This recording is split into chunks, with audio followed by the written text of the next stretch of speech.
Author Erica Schleck shows us how to make a dish perfect for a rainy Memorial Day. We're making honey-glazed pork ribs.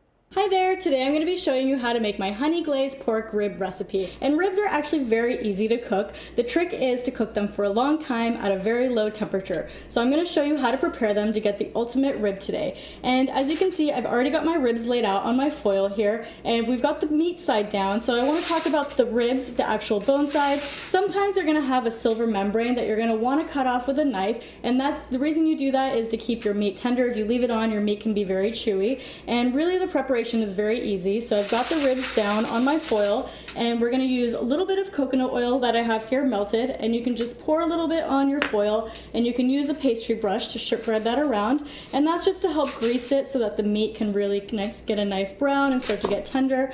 And we've got a little bit of sea salt here, and I'm just going to go ahead and put that on the oil and then also on the meat. And you want to make sure to put your meat side down with the bones up.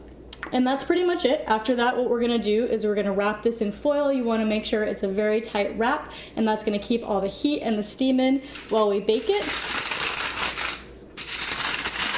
And just fold it over.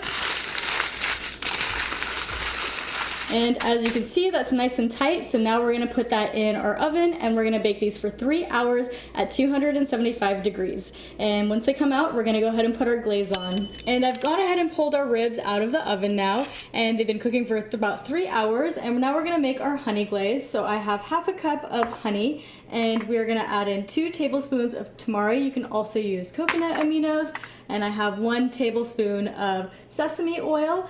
And we've got some seasoning. I've got 1 teaspoon of garlic powder and 1 teaspoon of onion powder as well. And so I'm just going to use a whisk and combine that. And it's going to be a nice thick kind of honey style glaze.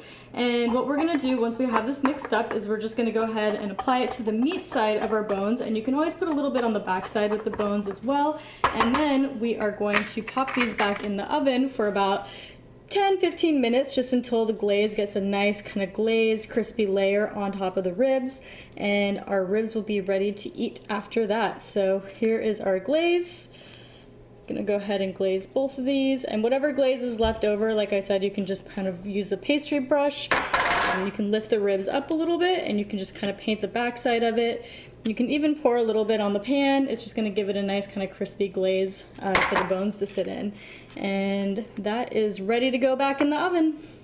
All right, our ribs are back out of the oven. The glaze has crystallized on the meat, and they're ready to eat. And as you can see, the meat is just falling off the bone. So I'm going to go ahead and do a taste test and make sure these turned out good.